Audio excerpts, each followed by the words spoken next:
Bonjour à tous les fondus du bicylindre. Alors, dans cette partie, je vais m'intéresser au vilebrequin. Là, j'ai un moteur qui va me servir de donneur de pièces, et en particulier du vilebrequin. Et il se trouve que c'est un moteur, c'est un 1656. Je pense que ça correspond au Z12 à peu près. D'ailleurs là, il y a une date 31/3/1958. Ça va être la date de la fonderie du moteur. Donc on a une version plus récente que la Z1. On a ce qu'on appelle des bielles Tour Eiffel. Le trou ici, en théorie, permet de répartir l'effort sur plus de rouleaux que celui qui n'est pas troué. Et du coup, ils s'usent moins. Alors, ce qu'il faut vérifier quand on veut récupérer un vilebrequin comme ça, c'est évidemment le jeu. Alors, il y a deux jeux, il y a le jeu latéral et le jeu axial. Donc en latéral, il y en a toujours un petit peu. Par contre, il ne doit pas y avoir de jeu dans l'axe de la bielle. Là, si on en sent à la main, si on sent du jeu à la main, déjà c'est mal parti. Là par exemple, je sens pas de jeu. J'ai beau tirer et pousser le plus fort que je peux, je sens pas de jeu. Alors, normalement il faudrait le faire au comparateur. Mais bon, si déjà à la main on sent rien, c'est déjà bon signe. Donc celui-là il m'a l'air vraiment pas mal. Il faut vérifier les deux côtés bien sûr.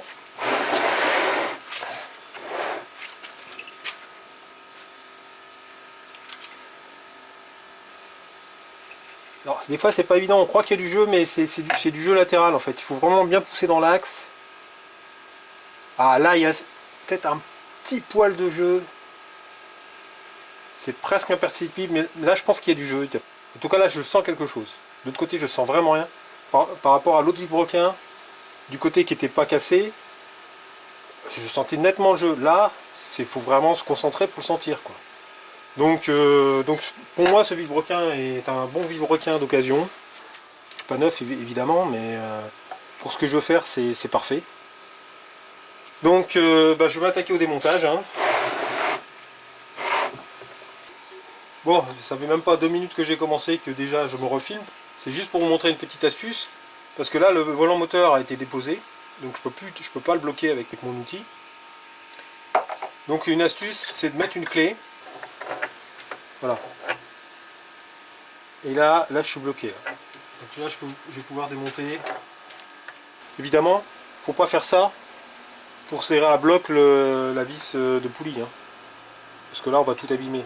Mais ça permet au moins de pouvoir immobiliser le moteur. Pour démonter le volant moteur, ce que je ne pouvais pas faire sur le moteur de la Z1, c'est que les deux trous ici, pour mettre l'outil qui permet d'extraire le palier, ils sont traversants sur ces paliers. Donc ça veut dire que si on met des vis ici, ça va les buter contre le carter et ça va tirer le palier en arrière. Donc je vais me servir de ces vis là pour extraire le palier. Ce que je ne pouvais pas faire avec l'autre palier, parce que c'est pas du tout fait pareil et les trous ici sont pas traversants, ne débouchent pas sur le carter moteur. Je vais vous montrer. Voilà, sur le palier là, de la Z1, donc il y a les deux mêmes trous, donc ils sont pas du tout au même endroit. Hein. Vous voyez, là ça va être beaucoup plus facile. Bon, c'est juste qu'il y avait plein de joints bleus à l'intérieur, donc j'ai dû bien le nettoyer. Donc, ce qui prouve déjà que ce moteur, il a été démonté une fois. C'est pas un moteur, c'est un moteur qui a déjà subi une révision, une restauration. Il y avait du joint bleu comme ça sur le carter, donc ça c'est pas possible que ce soit d'origine. Mettez pas du joint bleu comme ça. Ok. Bon, donc je vais le faire là. Et je vais filmer pour que vous voyez comment ça se passe. Et là c'est beaucoup plus simple. Bon, alors je vais quand même lubrifier un petit peu avant. Parce que c'est de l'alu, j'ai pas envie quand même d'abîmer trop les filets. toute façon, si c'est trop dur, si ça force trop, je le ferai avec l'autre méthode là, que je vous avais montré.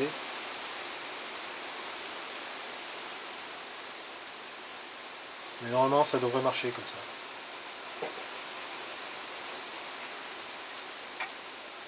Voilà, là c'est dur. Hop. Hop. Quart de tour à chaque fois. Ouais, ça sort tout seul.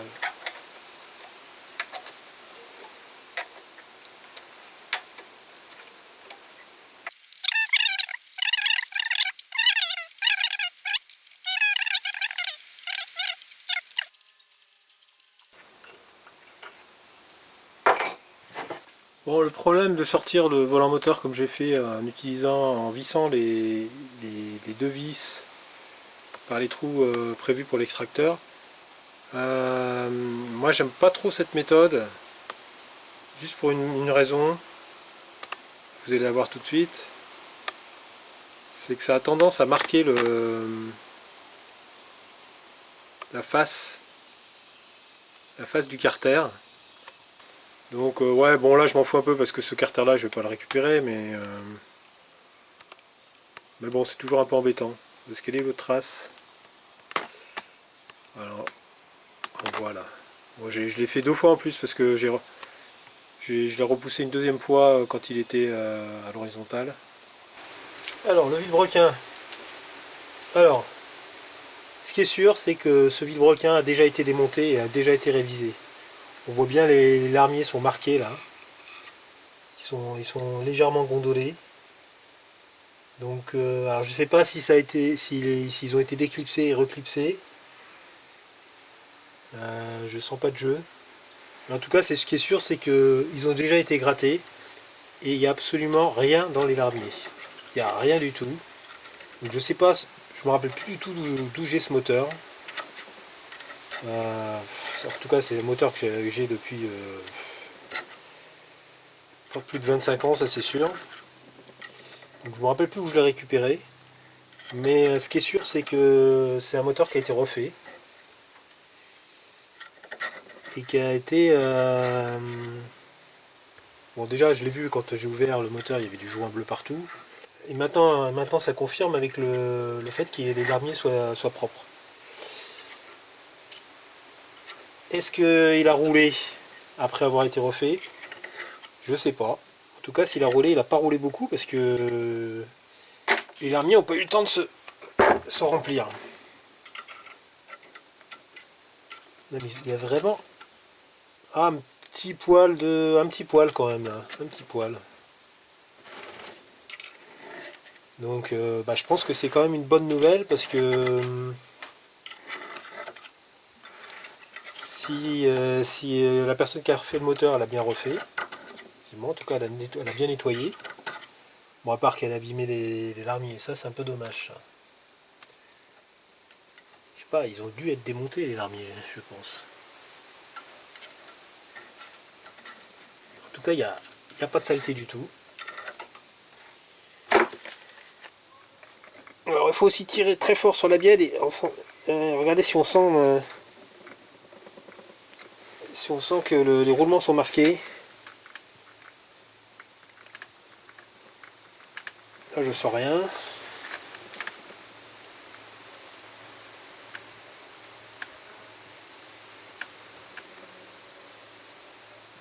Bon, il est bon, hein, il est bon ce vilebrequin. Bon, on essaiera de faire une mesure plus précise après, mais de toute façon, pour ce que je veux faire, c'est largement suffisant. Il est largement assez bon. Donc il n'y a pas de problème, je vais prendre. Je vais quand même le renettoyer. Surtout au niveau des trous de graissage là. Je vais bien repasser dedans avec un fil de fer pour essayer de retirer le plus que je peux. Alors ce qu'il faut regarder ici, c'est si les portées sont pas marquées.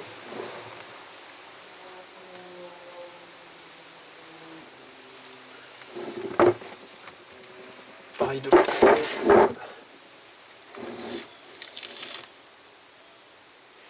Alors pour l'étanchéité, ça on verra ça après, mais avec le système avec la bague là, il il n'y a pas forcément besoin que ça soit nickel. Donc c'est surtout les portées de roulement. Il faut regarder si elles sont pas marquées. Et là c'est bon. Hein. Il n'y a pas de marque. Ok. Donc maintenant, il va falloir que je regarde les modifications à faire pour pouvoir rentrer et faire tourner ce vilebrequin dans le carter de Z1. Donc là je vais sortir la fiche du manuel d'atelier, enfin l'additif, et puis on va regarder ça en détail. Alors vous trouverez donc à la fin du manuel d'atelier Z1, donc qui est en téléchargement sur le forum, donc manuel d'atelier Z1, à la fin de ce manuel vous trouverez une fiche technique, note technique, voilà, qui s'appelle référence 106.6, et donc cette note explique tout ce qu'il faut faire pour adapter un vilebrequin Tour Eiffel à tout carter. C'est-à-dire qu'en fait on peut le faire sur tous les carters, quel que soit le modèle de bicylindre, sur les toutes premières X, comme c'est marqué ici, donc X et K 3 chevaux, 4 chevaux, 5 chevaux, et sur les Z avec moteur S5, GM 850, ils appellent ça GM 850, le S5. Donc les modifs sont pas forcément les mêmes, il y en a en commun, il y en a qui sont spécifiques à certains carters. Donc là on va s'intéresser qu'aux modifs pour le carter de la Z1. Alors contrairement à ce que j'avais dit, il n'y a que les carters à faire et pas les chemises de cylindre, ça c'est une bonne nouvelle pour moi. Le vilebrequin a suffisamment de place pour passer. Donc qu'est-ce qu'il y a à faire pour le carter moteur? En fait il y a des retouches à faire. Donc, bon, je vous passe les détails, mais il y a un schéma qui explique les retouches à faire. Donc il y a 5 pages en tout. Voilà, ça c'est le schéma qui explique toutes les retouches à faire. Donc elles ne sont pas à faire pour tous les modèles, donc c'est expliqué là avant. Globalement pour le 850, il va falloir retoucher. Là c'est le palier arrière vu de l'arrière du moteur. Il faut retoucher. Non, ça c'est vu de l'avant du moteur, excusez-moi. Ça c'est le palier arrière vu de l'avant du moteur. Enfin, vu de l'intérieur du moteur. Donc là, il faut retoucher ici. Il faut retoucher là et là. Ça, c'est pour le palier arrière. Et puis après, il y a aussi des retouches à faire à l'intérieur, en haut et en bas de chaque côté, ici, dans les nervures à l'intérieur du carter moteur. Donc là, on revoit aussi les modifs du palier arrière, ici, A, B, C. Et F et E pour les nervures intérieures du carter moteur. Donc bon, ça c'est le document officiel avec les codes, bon, des codes qui sont prises à certains endroits, etc. Bon, moi je suis pas un spécialiste du dessin industriel, hein, loin s'en faut. Donc je vais utiliser ça un peu comme guide. J'ai un avantage important dont je vais me servir, c'est que j'ai les deux carters moteurs, puisque je viens de sortir le vilebrequin du moteur M5 qui est à droite ici. Donc je vais pouvoir les comparer. Et ce qui est génial, c'est qu'on retrouve, enfin vous me direz c'est normal, mais on retrouve exactement les modifs qui sont décrits dans la notice, on les retrouve sur les carters. Ce que je veux dire, c'est qu'en fait les deux carters, celui de S5 de la Dyna Z1 et celui des M5 des modèles suivants, ont exactement la même fonderie. C'est juste l'usinage de la fonderie qui est différent. Et si on regarde bien, par exemple, pour les modifs concernant, par exemple, ici, les deux retouches à faire, B et C, sur l'arrière sur le palier arrière, et bien en fait, on les retrouve exactement. Donc ça, c'est le moteur de la Z1, et ça, c'est le moteur M5. Et donc on voit là, donc je vais essayer de me rapprocher pour qu'on voit mieux. Donc sur le moteur M5,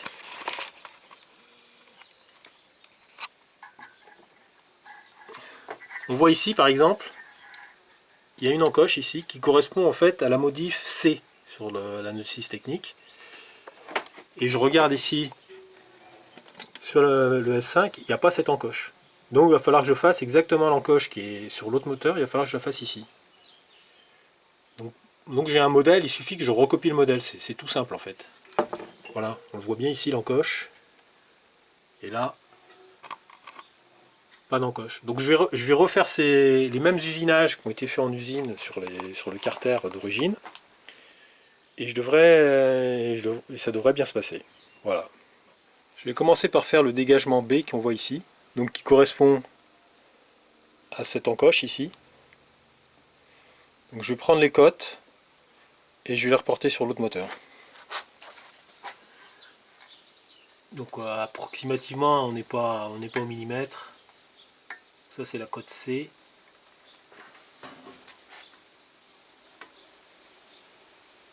Voilà. C'est là.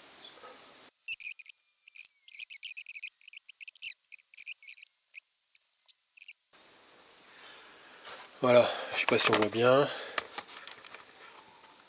là je vais mettre en noir toute la partie que je dois retirer. Je vais la noircir.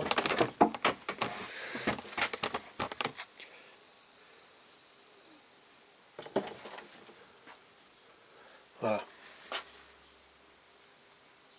Ça c'est la cote C. Bon, je vais faire la même chose sur les 3 autres cotes et puis après j'attaquerai la retouche. Voilà, j'ai fait mes repères au marqueur. Donc A, B et C. Donc maintenant je vais meuler ces parties pour retrouver à peu près le profil du M5. Alors je pourrais le faire un moteur couché sur son dos là, mais je préfère le faire en vertical. Il y aura moins de saleté qui va aller dans le roulement. Bon. Alors pour meuler là j'utilise un outil Dremel là, ça c'est vachement bien, ça permet de faire plein de petites tout ce qui est le petit usinage, c'est vraiment super. Bon allez c'est parti.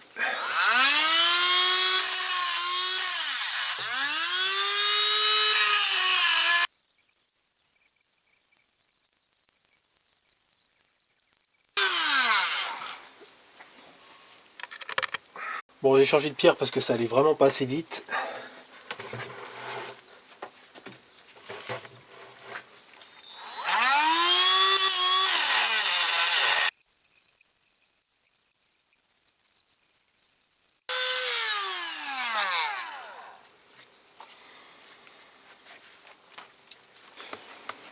Bon avec le Dremel ça va vraiment pas vite. Là j'ai commencé juste à entamer un petit peu la surface, mais si on compare avec ce que je dois faire en vrai, voilà. On voit que je suis encore loin du compte. Donc je vais y aller à la meuleuse, ça ira beaucoup plus vite.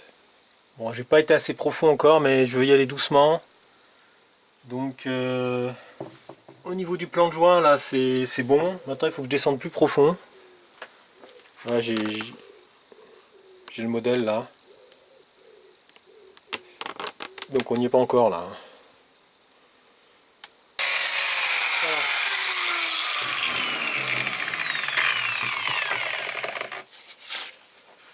Bon, j'attaque la baie.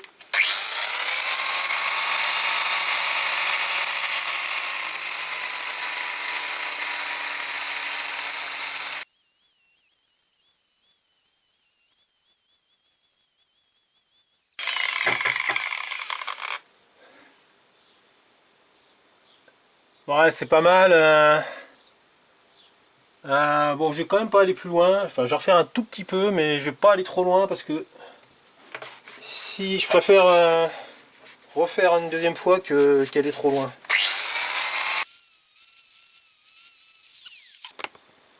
Voilà, par rapport à ce que ça devrait être. Voilà. Et là, on l'a ici.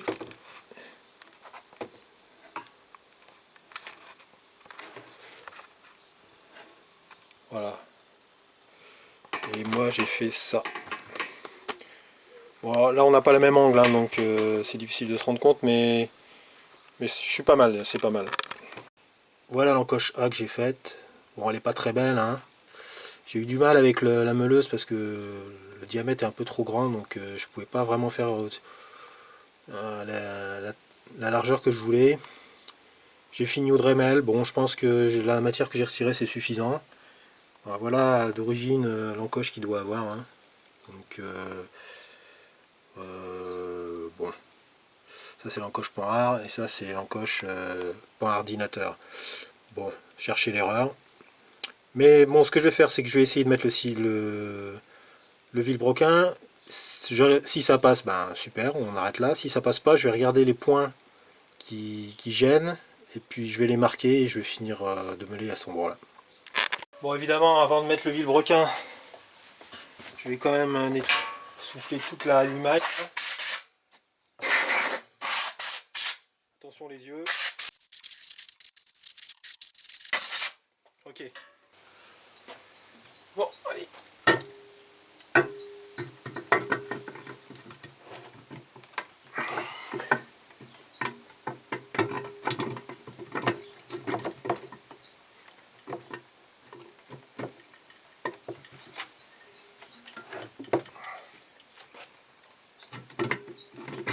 Ouais, parfait.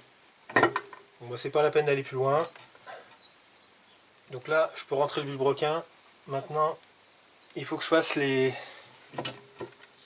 nervures intérieures, le rattrapage des nervures intérieures. Alors pour ça, bah justement, je vais laisser le vilebrequin à l'intérieur. Je vais le mettre dans le roulement avant. Alors, il ne veut pas rentrer. J'aurais peut-être dû chauffer un petit poil avant.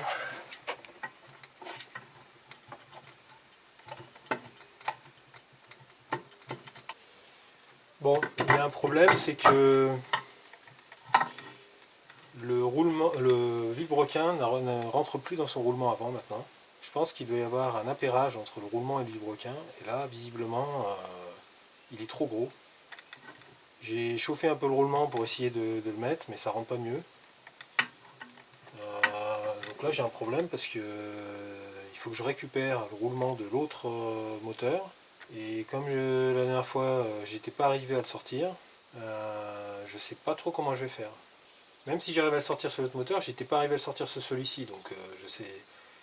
Là, je suis un peu coincé. Là. Je sais pas quoi faire. J'ai un problème. L'explication de pourquoi j'ai pas pu rentrer le vilebrequin dans le roulement avant, c'est que les roulements viennent avec une bague, ici montée sur le vilebrequin à la presse, et cette bague et ce roulement sont appairés. Donc, par exemple, là c'est la bague et le roulement qui vont ensemble. Là, j'ai quasiment pas de jeu, ça rentre sans problème. Si je prends un autre roulement d'un autre moteur, là vous allez voir que il y a beaucoup plus de jeu. Ça pourrait être le contraire, ça pourrait être que la bague est plus grande, enfin ou que le roulement est plus petit, je sais pas, et que je puisse même pas le rentrer. C'est ce qui s'est passé là. Donc en fait, ce qu'il faut faire, c'est récupérer cette bague, la monter sur l'autre vilebrequin, le vilebrequin Tour Eiffel. Sauf que j'ai pas, il faut un extracteur spécial et je l'ai pas, donc je vais pas y arriver. Donc maintenant, il me reste plus qu'une autre solution, c'est de récupérer le roulement du moteur de M5 et le mettre sur le moteur S5 de la Z1. Voilà, donc ça veut dire qu'il faut que j'extraille le roulement du moteur de M5, j'extraille le roulement du moteur de la Z1 S5 et que je fasse l'échange. Donc ça veut dire qu'il faut que j'extraille les deux roulements. Déjà que je ne suis pas arrivé à le faire sur le moteur de la S5, ça va être un peu rock'n'roll, mais on va le faire. Donc sur le moteur du M5, donc là il y avait des coups de battoir, là, ce que je vous disais la dernière fois. J'ai essayé de les repousser comme je peux. Voilà, je les ai repoussés avec un petit burin. C'est peut-être pas encore top, je vais encore donner un petit coup et après j'essaierai de le sortir, j'espère que là ça va aller. Ok, bon, bah je vais y aller, je vais chauffer le carter moteur pour essayer de sortir le roulement. Je sais pas si ça va marcher, mais de toute façon il faut que j'essaye, hein, parce que là j'arrive pas je suis obligé de récupérer ce roulement. On verra après pour le mettre sur le carter, mais déjà je vais essayer de le sortir là. Allez, c'est parti. Ouais, j'ai l'impression qu'il a bougé, là j'ai essayé juste avant. Donc j'ai l'impression là que ça marche.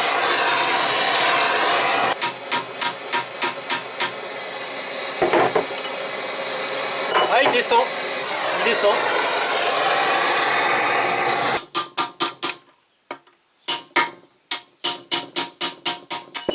Ouf! C'était pas évident, hein. 1000 sabords. Comme dirait DS17, 1000 sabords. J'ai galéré. Bon. Donc c'est possible de le sortir même avec un petit camping gaz. Il faut être patient, il faut surtout avoir une cartouche neuve. Bon, bah maintenant il va falloir que je sorte l'autre, ce que j'étais pas arrivé à faire, et puis que je remette celui-ci dans le moteur S5, que je fasse l'échange. Celui-là je vais le mettre au congélateur en attendant, et puis comme ça aura plus de chances de rentrer. Allez, c'est reparti. Chauffe Marcel.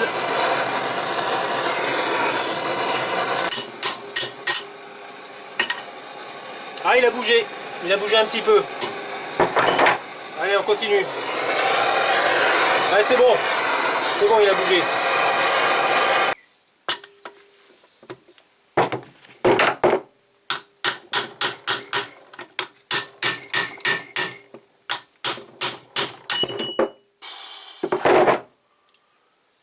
Sapristi.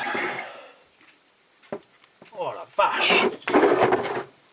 Bon, j'ai pas le temps de savourer la victoire parce que il faut que j'aille, il faut que je remette l'autre. Je vais aller chercher, je l'ai mis dans le congélateur, mais il faut que je profite que c'est bien chaud.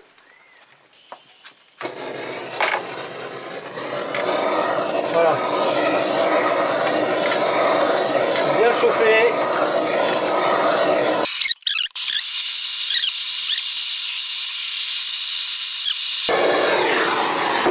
Alors les inscriptions vers l'intérieur.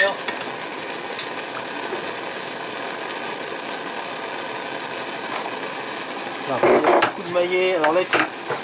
Je vais prendre l'autre roulement pour taper droit.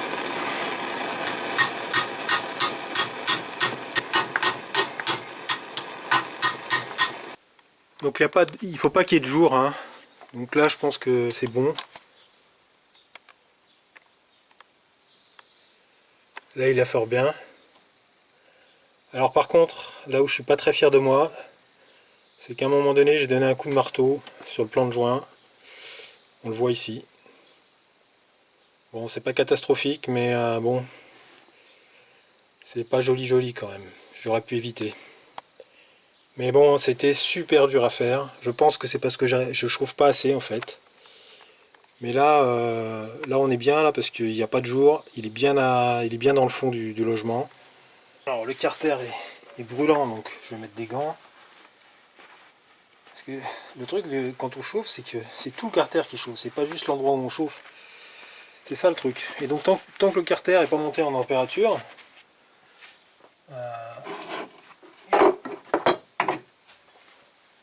il n'y a pas de raison que le roulement sorte, parce que la température n'est pas assez forte.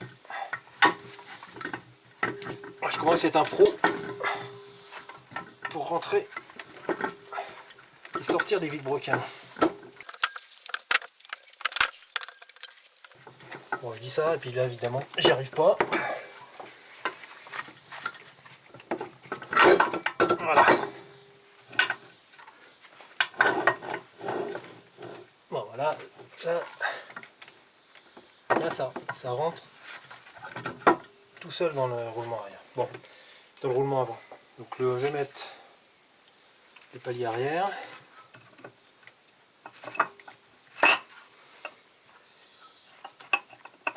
Voilà, ça rentre tout seul, ça c'est nickel. On va mettre deux écrous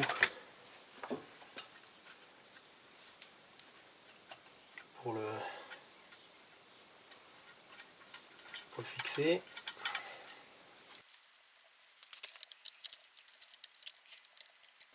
Putain, le moteur est encore brûlant. Ok. Alors maintenant, on va voir si ça touche à l'intérieur.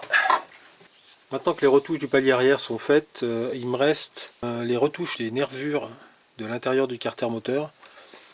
Alors il y en a deux en bas et deux en haut. Là on voit par exemple celle-ci. Ici là il y a une nervure qui passe très très près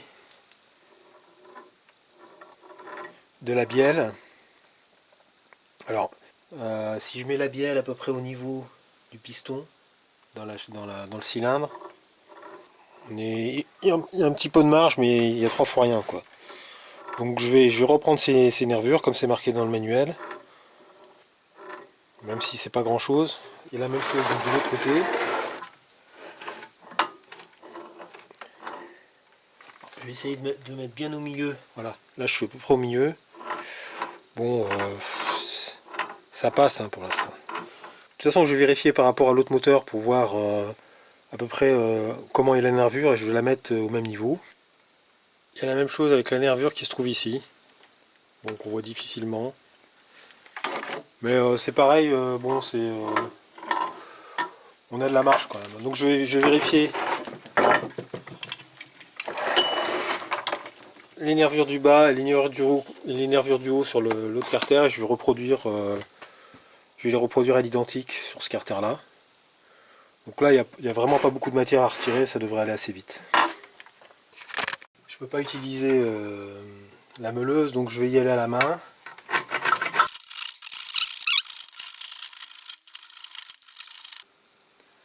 Donc là j'ai commencé un peu à limer ici. Mais on voit que c'est pas suffisant, on voit l'autre carter, on voit ici que c'est bien droit, donc c'est une pente à peu près de 30 degrés, donc il faudrait que j'arrive à peu près à faire ça ici, donc il faut que je retire encore un peu de matière.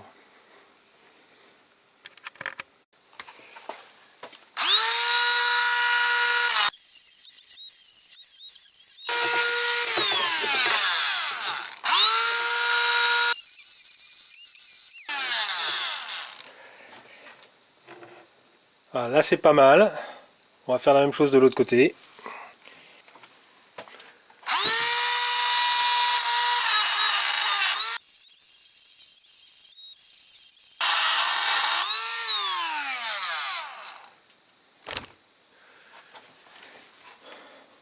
Encore un petit poil et ça sera bon.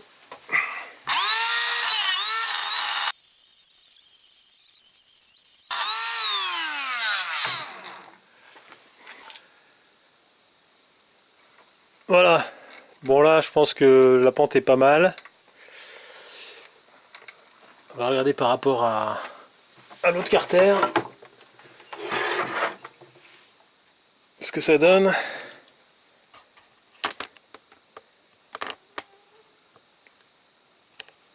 Donc voilà, comparer les deux pentes. Bon, ouais, je pense que c'est bien là. De toute façon on n'est pas au millimètre, c'est pareil, on n'est pas au millimètre près là. Je regarderai après une fois que le vilebrequin sera dans le carter encore une fois, mais je pense que c'est bien. Bon, je vais faire la même chose sur les deux nervures du haut. Donc là je vais pas filmer, hein, ça sera exactement le même principe. Et puis une fois que j'aurai fait ça, eh ben, je pourrais considérer que l'adaptation du vilebrequin sera terminée. Donc ça a été un peu long, ça a été un peu fastidieux. C'est pas forcément intéressant pour ceux qui ne rencontreront pas ce genre de problème. Ça peut montrer quand même les difficultés qu'on peut rencontrer quand on veut commencer à adapter des pièces d'un moteur sur un autre. Il y a toujours quelques petites galères, mais bon, on finit par y arriver. Bon voilà, j'ai remonté le vilebrequin avec le palier arrière juste tenu par deux écrous. Donc là maintenant je vais pouvoir tester s'il n'y a pas de bruit bizarre. Je vais essayer de garder les bielles à peu près au milieu. comme si elles étaient guidées par les pistons.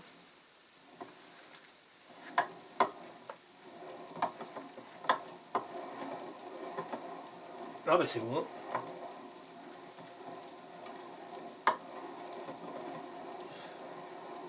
Ah bah parfait, voilà. Donc là, ça touche pas à l'intérieur du moteur.